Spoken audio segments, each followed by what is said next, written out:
keep it moving now. Don't you see what I'm doing? Let's get it, let's get it, let's get it, let's get it, let's get it, let's get it, let's get it. Over at Pineview, the Panthers hosted the Park City Miners. Will McCurdy would take the toss around the right side and pick up a decent amount of yards for the Miners. The next play, McCurdy would take the handoff up the middle, shed a couple tackles, and would find the end zone to narrow the gap for the Miners.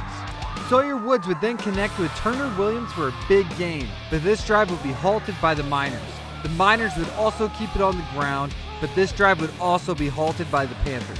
Keith Adams would take the handoff and then cut up the field and would find the end zone to keep Pineview in the lead. And this will bring us to our Jones Payton Glass play of the week. Woods would throw a quick pass to Dominique McKenzie, who would stiff arm his first defender and then tiptoe alongside the sideline for 10 yards and would find pay dirt on the other side. The Miners would keep up the fight, but it was too little too late.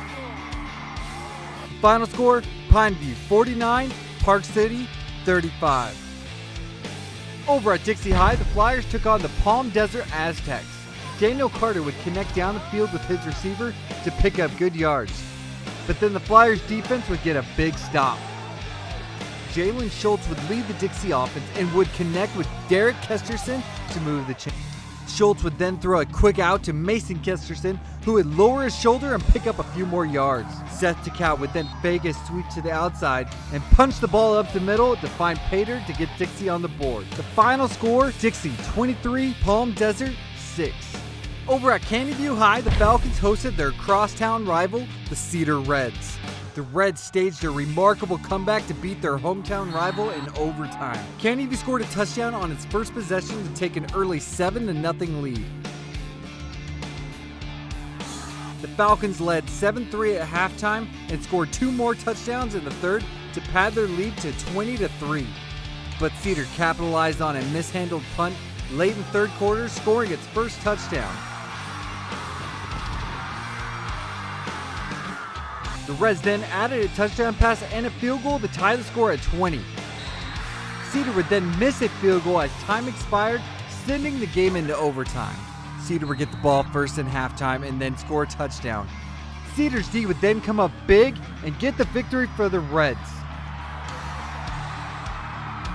The final score, Cedar 27, Canyonview 20.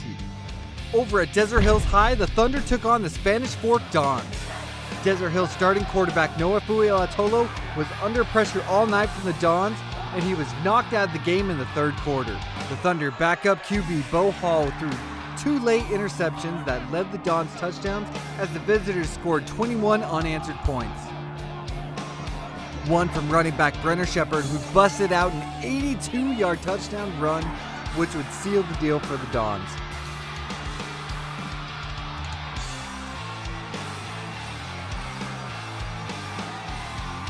The final score, Spanish Fork 35, Desert Hills 20.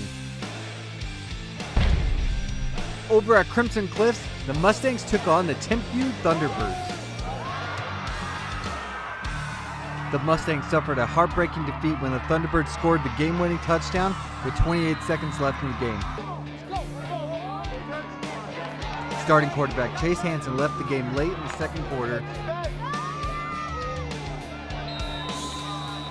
but backup Connor Kell helped rally the Mustangs in the second half.